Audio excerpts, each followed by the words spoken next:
Hello friends, I am Mr. Ravindra Bhalerao and I welcome you to my channel, that is English for Learners.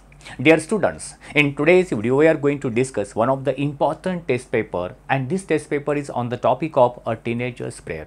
तर विद्यार्थी मित्रांनो, तुमच्या इयत्ता 10वीच्या इंग्लिशच्या टेक्स्टबुकमध्ये first poem आहे अ teenagers prayer. या कवितेवरती important question paper, एक taste paper आपण इथे डिस्कस करणार आहोत. त्याचे आन्सर देखील आपण बघणार आहोत. तुम्ही या पोएमचे एवढी जरी क्वेश्चन पेपर तयारी केलात, लिहून ठेवलात आणि तयारी केला तर तुमची हे पूर्ण पोएम तयार होईल. चला तर व्हिडिओला आपण सुरुवात करूया. आणि त्याच्याही अगोदर ही पोएम जर तुम्ही शिकलेला नसाल तर या पोएमवरती सविस्तर एक्सप्लेन करणारी पोएम मी बनवलेली आहे. तिची डिस्क्रिप्शन बॉक्समध्ये मी लिंक देईल, तिथे जाऊन तुम्ही चेकआउट करा. ती पोएम अगोदर समजून घ्या आणि त्याच्यानंतर हा टेस्ट पेपर तुमच्या वहीमध्ये नोट डाऊन करून घ्या. चला तर व्हिडिओला आपण सुरुवात करूया, परंतु हा व्हिडिओ तुम्ही स्टार्ट टू एंडपर्यंत बघायला विसरू नका. Let's go.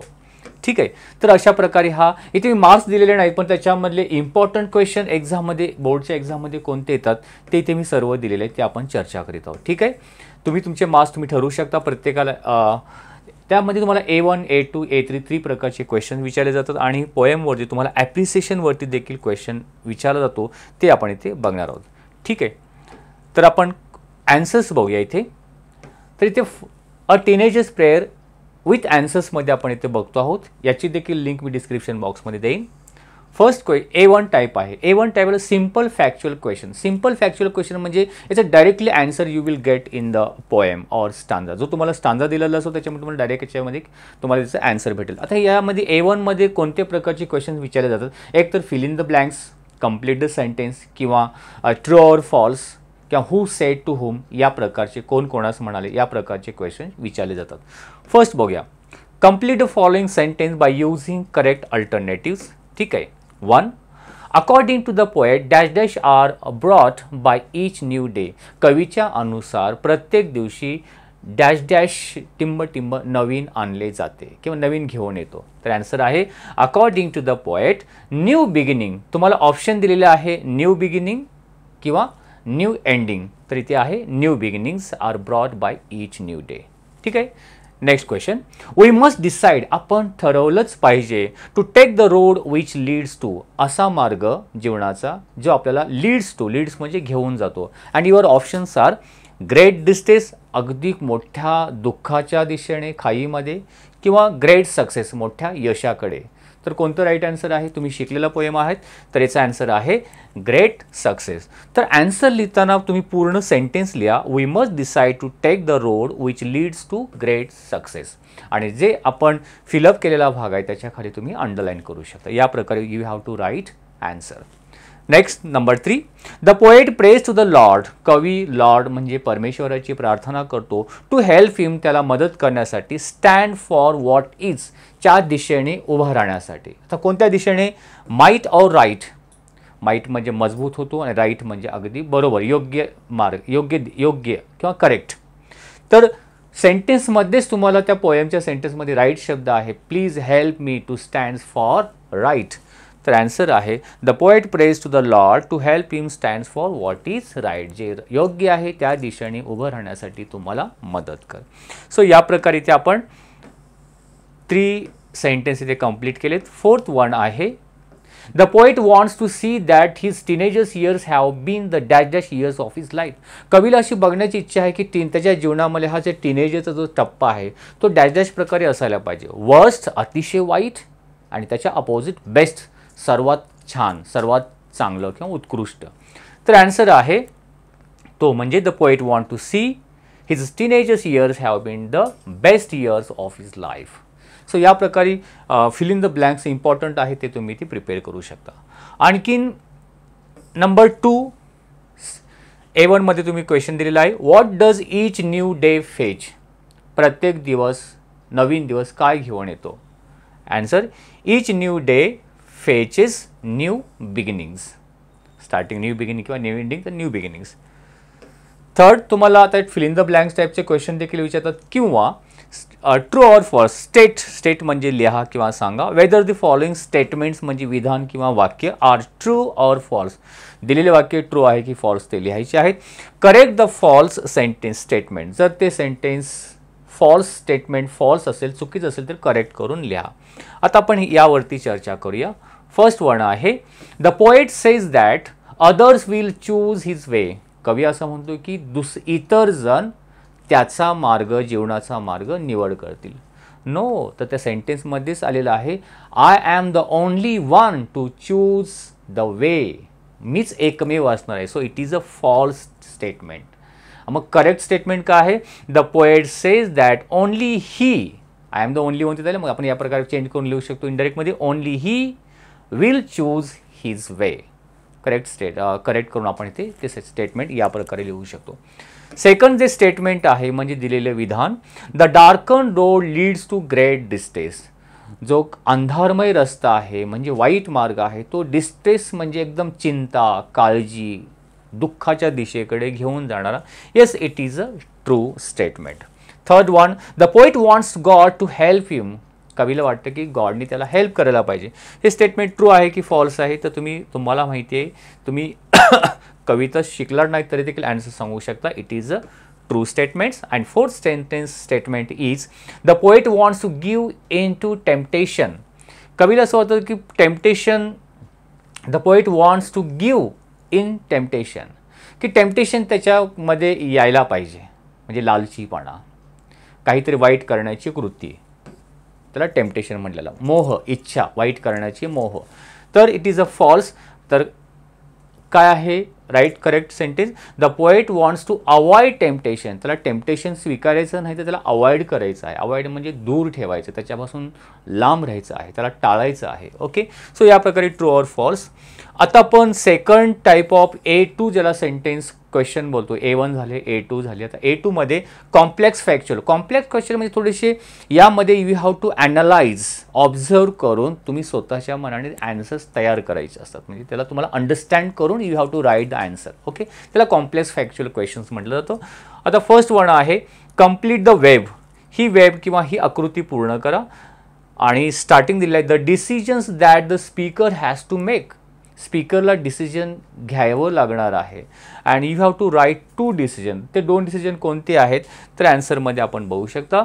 The answer the decision that the speaker has to make and that is 1 choosing the right path of life lying before him. त्याच्यासमोर असलेला योग्य मार्ग निवड करणे. And second one deciding if to choose the road that leads to success or to great distress. आणि त्याला हे पण डिसाईड करायचं आहे की सक्सेसच्या दिशेकडे जाणारा रस्ता मार्ग स्वीकारायचा आहे की डिस्ट्रेस किंवा दुःखाच्या मार्गाकडे जाणारा. या दोन्हीपैकी एक चूज करायचं आहे, ते डिसाईड करायचे. सो दिस वे तुम्ही आकृती काढायचे, डायग्राम काढायचे आणि या प्रकारे तुम्हाला लिहायचं आहे. नेक्स्ट आहे one more diagram is given here.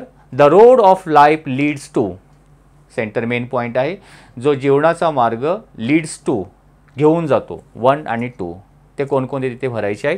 तर आन्सर तुम्ही ते बघू शकता. The road of life leads to 1 great success and another 1 great distress. So A2 मध्ये या प्रकारे डायग्राम टाईप क्वेश्चन्स ते तुम्हाला विचारले जातात आणि त्या तुमच्या पोएममधून किंवा स्टांजर्समधून तुम्ही आन्सर्स तुम्ही या प्रकारे पॉईंटमध्ये लिहायचे. It is not necessary to write a complete sentence. Okay, next 2 complete a statement based on the extract.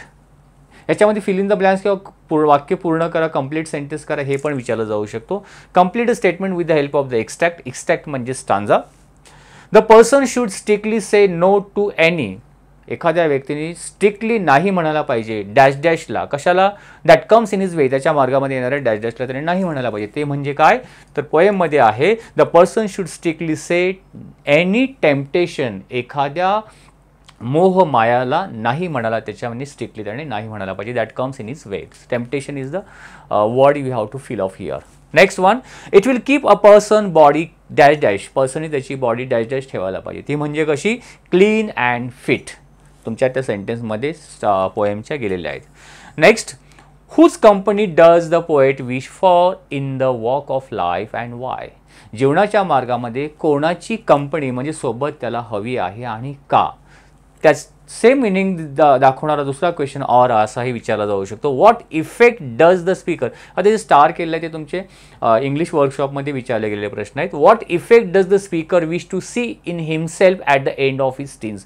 त्याचं टीन्सचं एंड म्हणजे किशोरवयीन टीनेजर इयर्स कंप्लीट झाल्यानंतर एंडिंगला त्याला काय बघण्याची इच्छा आहे त्याच्या लाईफकडे पाठीमागे वळून बघताना, तर ते दोन्हीचं आन्सर सेम आहे. ते म्हणजे the poet wishes the company of God, कवीला देवाची परमेश्वराची सोबत असावी अशी त्याची इच्छा आहे. बिकॉज त्या टीनेजर इयरमध्ये, कारण by the time his teenage year, जेव्हा तो जर पूर्ण टीनेजर किशोरवयीन कालावधीमध्ये तो जर राहिला तर त्याच्यामुळे काय होईल, the teenage years are over, he will know that, तेव्हा त्याला जेव्हा तो यंगर स्टेजवरून पाठीमागे वळून बघेल तेव्हा त्याला नक्की समजेल काय, that the life he lived under the guidance and help of the Almighty was the best. त्या परमेश्वराच्या मार्गदर्शनाखाली त्याने जे लाईफ व्यतीत केलं म्हणजे टीनेजर, ते बेस्ट होतं कारण परमेश्वर त्याच्यावर होतं हे त्याला बघण्याची इच्छा आहे. So this two lines are very important. This two lines are the answer of this two question, कारण questions meaning is the same. Okay, now let's see the third question.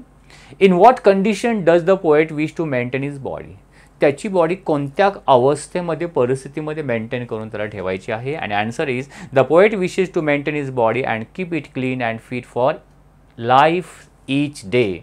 And one more sentence you can write here, when temptation arises or comes before him, that time he has to maintain his body fit and clean, pure, like this.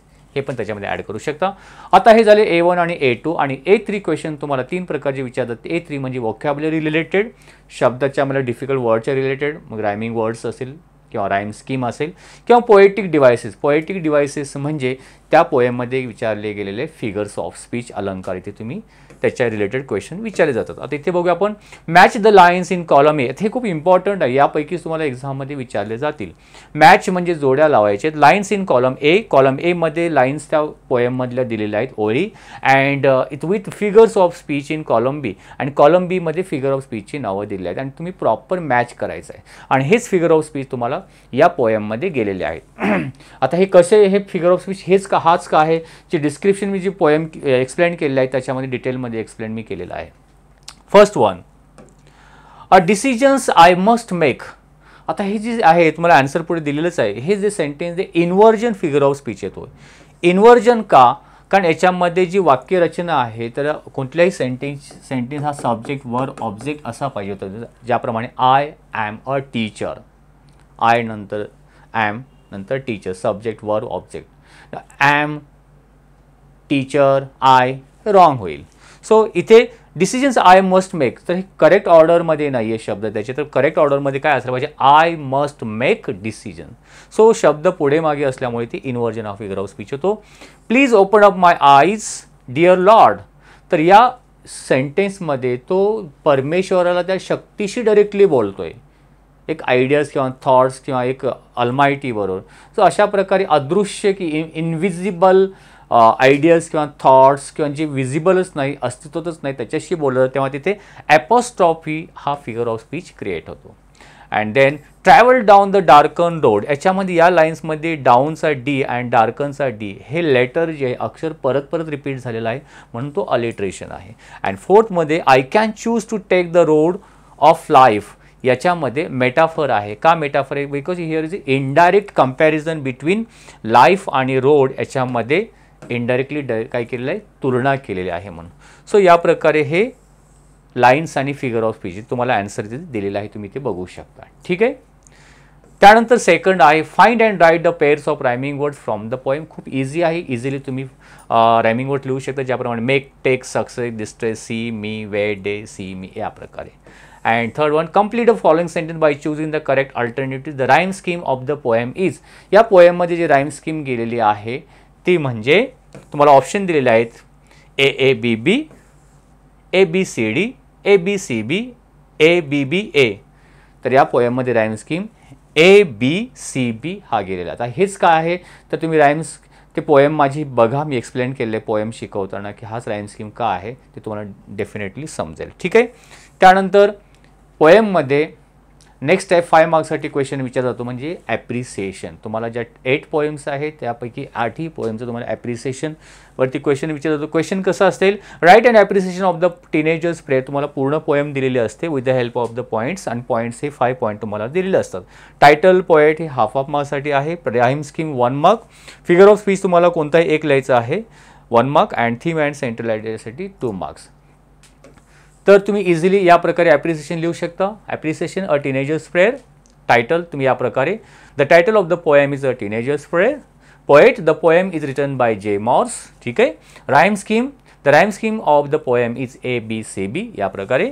Figure of speech, the figure of speech is in poem. Apostrophe, alliteration, metaphor. आता ह्या lines नाही दिला तरी चालेल.